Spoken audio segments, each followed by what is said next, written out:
Hey friend, welcome back to today's episode. If you have been wanting to be a stay-at-home mom or a stay-at-home parent, I have dads listening as well.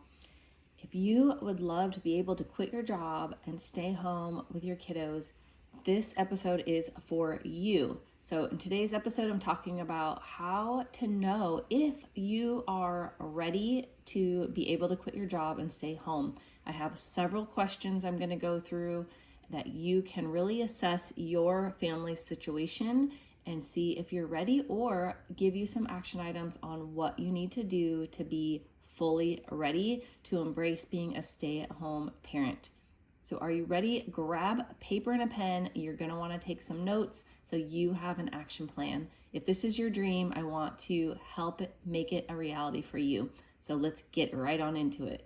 All right, you want to be a stay-at-home mom. Let's help you accomplish that dream. I want that for you if that is what you want.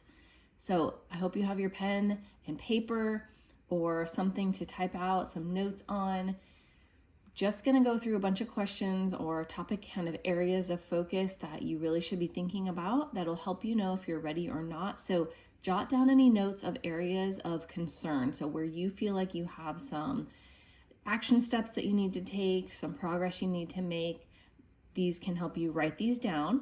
And at the end, you'll have your notes you can go through and make up your plan on how you are going to get yourself ready if you don't feel like you're ready right now. So these are in no particular order, just to give you some things to think about. So first question, do you have debt? If you have no debt besides a mortgage payment, that is where you want to be. So you do not want to be drowning in debt. If you have a lot of debt and you're feeling overwhelmed by that, this may not be the time to stay home yet. So working on debt elimination would be a top priority I would recommend besides a mortgage. So even if you feel like your debt is pretty manageable, it's better to have it eliminated because it is costing you a lot of money to carry those balances over. So if you have extra income, that would be where I would be recommending that you put that money to get that debt paid off. All right, next question. Do you have 3 to 6 months worth of living expenses saved up that you would only need to be able to tap into for emergencies? Like it is set aside for emergencies, like such as if your partner lost their job, not be able to replace it immediately, you would want to have that cushion. And this is money that you can have purely set aside that you do not have to tap into to live. It is for emergencies. So here's a recommendation if you don't. Here's the fastest way you can get there is right now, start living only on your partner's income. Specifically your partner, the one that would continue working, live on their income each and every month and save 100% of your income before you quit so that you have 3 to 6 months saved up. If you currently cannot live on only their income, then that tells you you are not able to just quit your job and get rid of your income yet without replacing it in some other way. See how well you can do for the next month living on their income and see how much you fall short if you are not able to fully live within that income. And then continue to make tweaks until you are able to live on just that one income. Next question or topic area is, have you created a budget and have you followed that budget? So if you have not even created a budget at all, then I highly recommend you do that now. But also, it's not only enough to make a budget on, okay, if we only have my partner's income, this is how we would live. You need to actually follow it and see if you are able to follow it. Are you able to make the tough decisions to live within your means of only the one income? Does it feel too stifling? Are there things you would have to give up for that budget to make it a reality? Like maybe you would have to sell one of your vehicles. Is it too strict? Is it not possible to actually reduce your expenses in certain categories as much as you think? You need to live it out to see how it feels.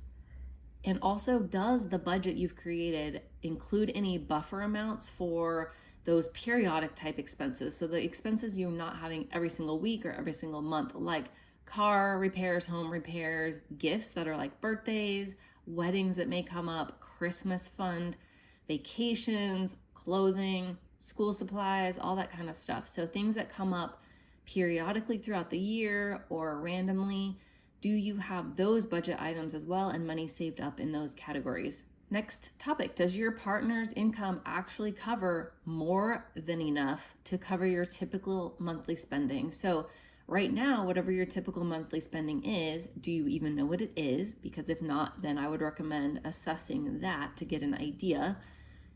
And if you do, is it more than enough? You don't want it to be barely enough. You don't want to go to a paycheck to paycheck situation. So is it more than enough to cover your typical monthly spending? Or would you have to cut way back? And again, if so, follow that lower amount of spending for a few months at least to see if it's realistic for you.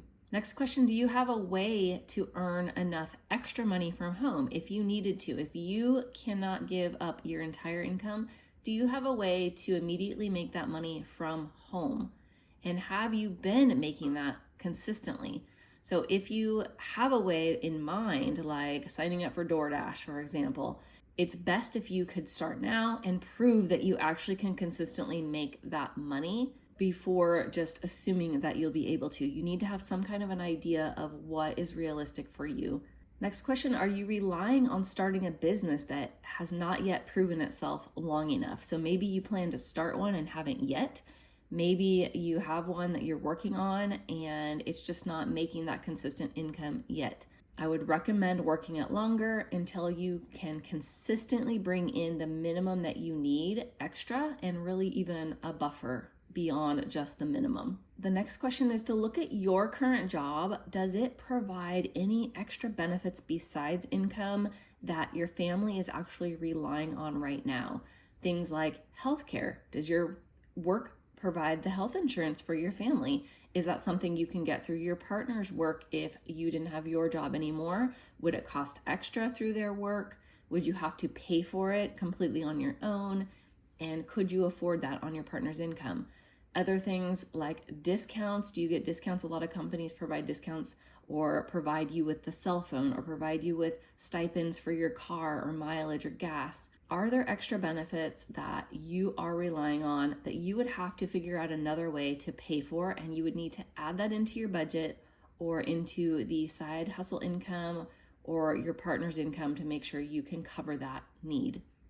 And whatever you are paying for example, healthcare through your work, it may actually cost you a lot more by paying for it outside of your work. So you need to do some research and make sure that you can cover your actual cost that it's going to cost you without having it through your employer. The next question is, would it require any sacrifices at all that you have not yet tested out?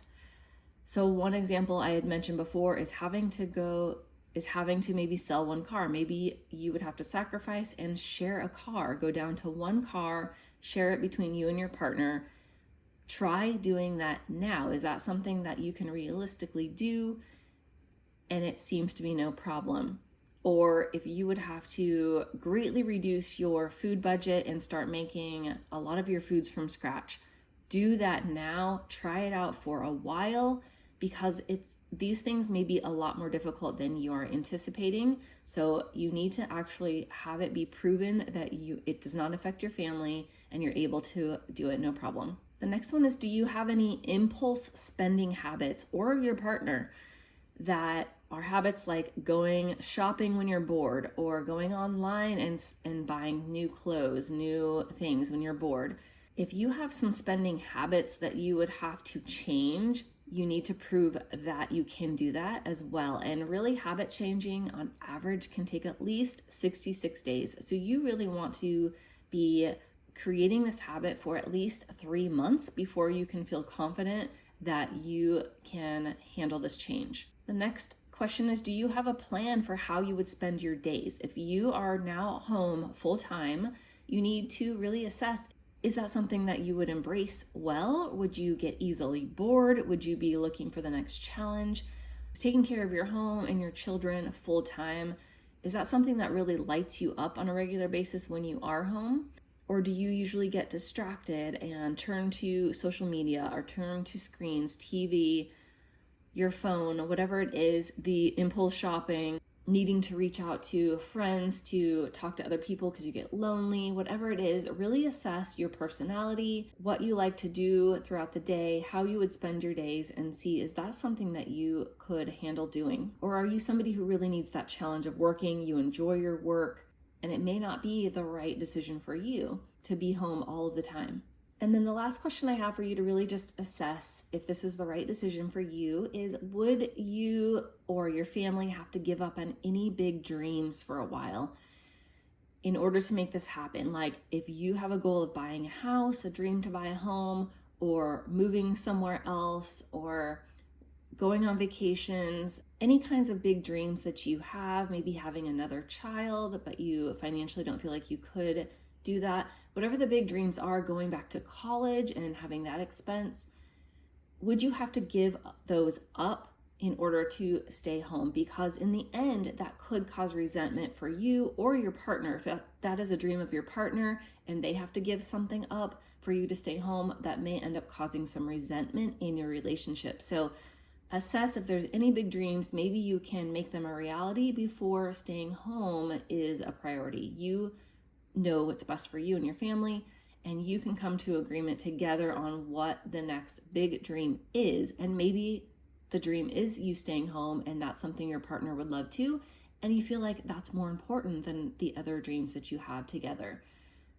Only you can answer these questions, but really take some time, sit with them, have your partner really sit with them as well, and maybe even separately journal out your answers and then come together to review. That way there's no pressure on one side or the other to feel like you can't really get at what's in your heart and your true desires. You want to come together on this so that your relationship stays strong no matter what. I hope these questions help you. There may be other questions. Leave a comment if there's another area that I didn't think of today that I didn't put in here. If you have something else that came up for you after you became a stay-at-home parent, maybe something that you hadn't thought of and wished you had, it would be great if you could leave that comment so others can really take that into consideration as well. All right, thanks for being here with me, and I will talk with you next time. Blessings to your family.